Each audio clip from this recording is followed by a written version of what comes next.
Now, if you guys don't know who I am, my name is ZexML, and I am proudly sponsored by Polish Peripherals. If you guys don't know who they are, they feature a lot of different products, whether you are a PC or mobile gamer. Polish Peripherals has a wide variety of PC and mobile products, and they offer global shipping. If you guys want a 20% discount, you can click the link in my description and use my affiliate link. All of my videos will have this link in the description, and a 20% discount goes a very long way on these products. They also have a lot of deals on their end as well for 30, 40, 50% discounts, so make sure to check them out.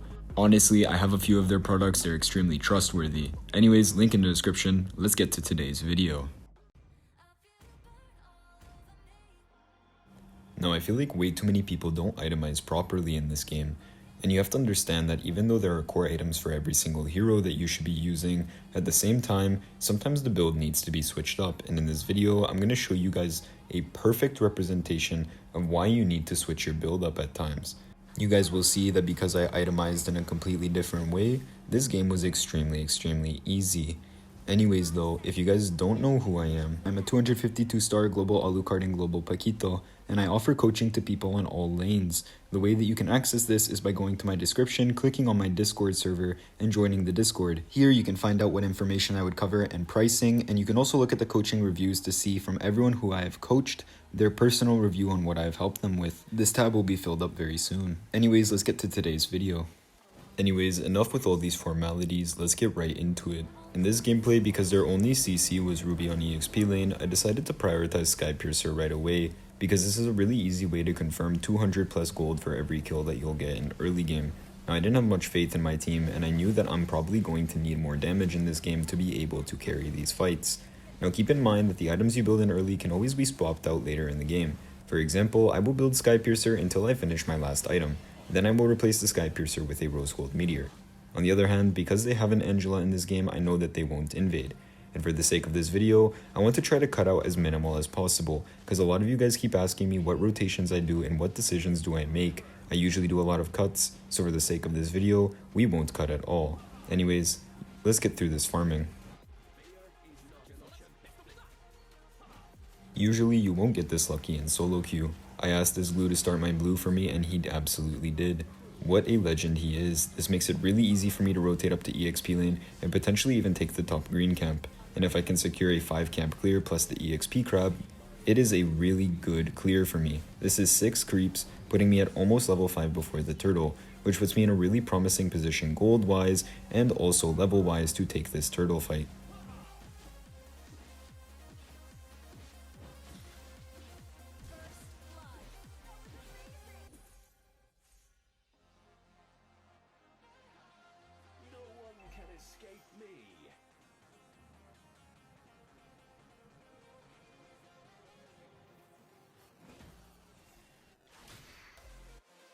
Now, even though I love to 1 vs 3 or 1 vs 4 on Alu, now is not the time. We're level 4, we literally don't have a single item. It's better to play our early slow and confirm our early game snowball. This is the most important thing that you need to be doing. Anyways, the enemy team did not decide to go for the turtle here, but patience is a virtue. Even though it's only Kagura and I know we can do this.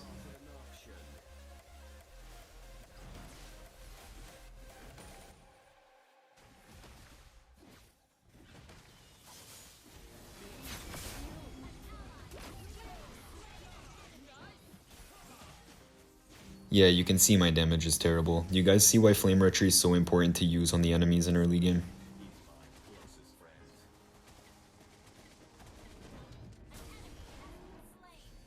Now, even though we slowed down our jungle clear for this play, this was a gap that we needed to make. And now it's easily on to Skypiercer and then the next item, which I will explain to you guys when I start building it. But you can see that we gave up our jungle on bot lane in terms of clear speed and getting maybe 1 extra red buff this game for a beautiful 1 kill 1 assist and a turtle for my team. Now, I know a lot of you guys will be confused on the magic boots, but it will all make sense soon. If you think about it, their only real stun lock is Ruby, and Ruby's not enough stuns for me to really be that worried. It's going to be easy for me to lane against the Suyu, I can easily dodge his first skill, I don't have to worry about that at any given moment. While on the other hand, having 10% extra CD this early means that I have more brawl potential, which aligns really well with my Skypiercer and what I'm planning to do. I don't know what Chang'e was really doing here, maybe had some internet issues. We always hate when that happens. Typically at this point I would have went for War Axe and Fury Hammer and Tough Boots, but here we're deciding to go for Hunter Strike next to get some extra damage.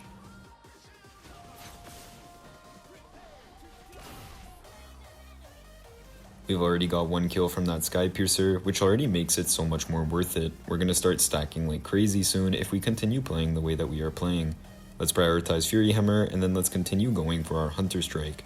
On the other hand, you can see that my ulti cooldown is very short compared to the extra 5 to 10 seconds that it would have earlier, which gives me the time to farm a few buffs and then immediately be able to fight on lanes. I decided to finish my green because I knew my team would retreat and I want to ambush.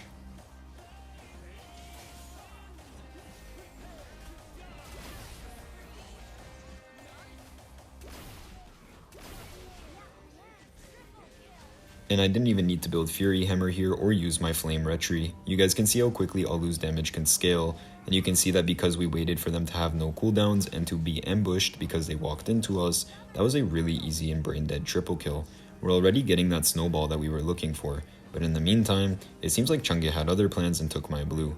I hate these kind of Chungas. I should make a video on her attack speed build soon. It's pretty broken.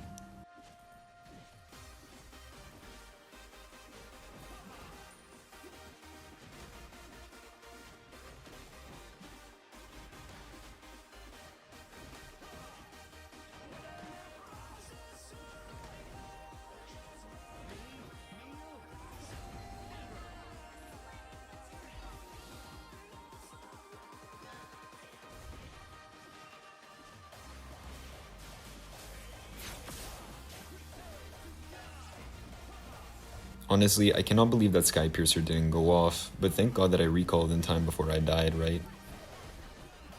Since our ulti has a good CD, and I'm not planning on fighting anytime soon because I wanted to get a few more items, we can ult this buff and focus on farming. Typically when you die once, you want to try to take a jungle clear to balance out for your death. That is usually what I like to do. Typically if I die, I like to try to clear my jungle to balance out gold wise and EXP wise, and then I come back with a fresh mentality. Here, we're gonna end up building Sea Halberd next. Of course, they have an Angela and a Ruby. I don't think more needs to be said. At this point, we wouldn't have even been building anti-heal, and who knows how some of these fights in the future would go if we didn't have anti. Again though, I don't really know what this Chunga was doing. I think a report button might be in order, or maybe she was just AFK at this point in the game. We saw her Wi-Fi earlier. We're kind of lucky though, it's just another free kill for us. Either way though, sometimes you get them on your team, sometimes you get them on the enemy. Take it as a blessing when they're not your teammates.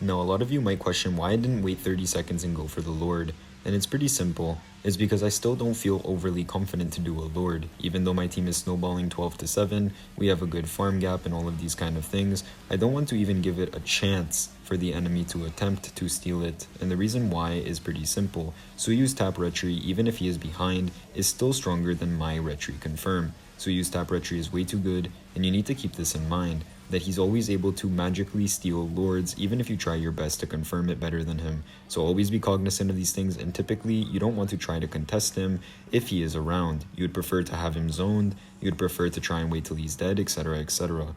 Anyways though, now that we got our Sea Halberd, it's time to get on to Endless Battle for the extra cooldown, and keep in mind that all the items we've been building just makes the passive of Endless Battle that much better. It's just literally going to be doing more damage. Either way though, after Endless Battle, you guys will see what I build next.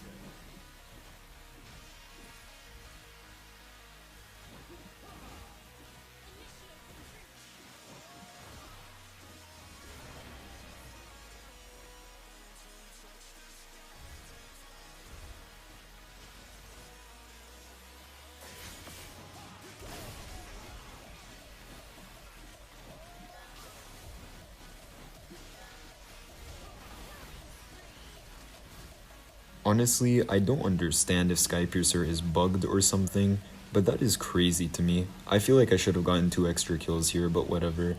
Either way, let's keep farming. Once we finish Endless, I'm pretty sure we're not going to have that problem anymore.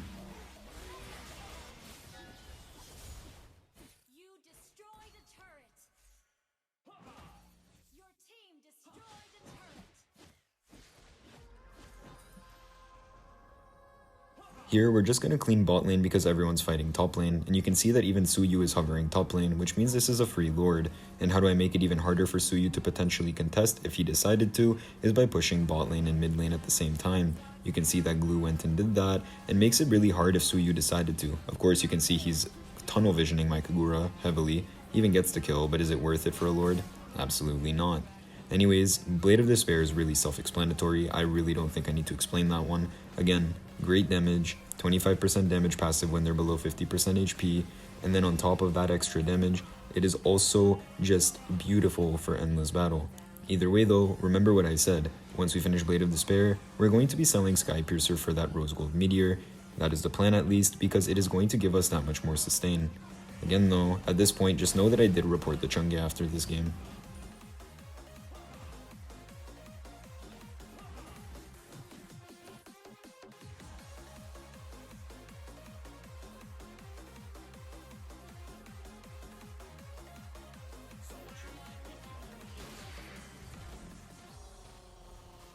Initiate retreat.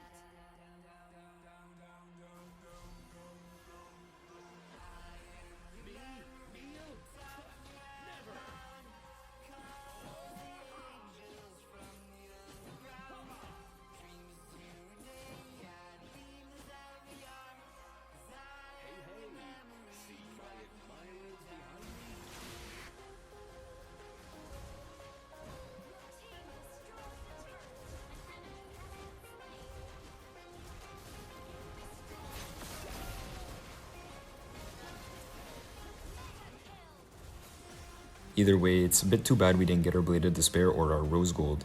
Anyways, I hope you guys enjoyed this video and understand the power of itemization. If you guys don't know how to do this properly, or want me to make a tutorial for certain roles on how to itemize in certain situations, please let me know.